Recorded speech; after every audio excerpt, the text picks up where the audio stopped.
What's up mga Jamaica? Good morning. Diha mayong adlaw kaniyong tanan. For this video, we're going to Kansuhi Covered Court kay na ay optical mission, libre check-up sa mata ug ingon man ang eyeglasses. Sige, sige. Nahinay ha, mga anak. Pag-say thank you mo ni Kuwano eh, sir. I-close dong.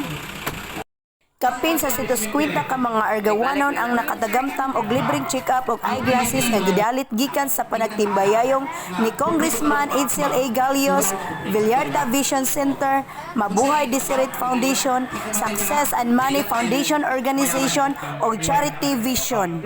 Ikalipay og dako sa atong mga senior citizens, estudyante, magtutudlo ug mga kasikbit nga lugar sa pag-abot sa maong misyon, gawas nga gipadul-an na kanila ang serbisyo, libre pa nilang makuha ang mga eyeglasses. In behalf of Barangay Kansuhi, daghan kay salamat sa grupong mipahigayon ug mipaluyo sa libreng serbisyo sa ilang dedikasyon ug sa kaayo alang sa mga lumulupyo sa labaw ng hinahanglan.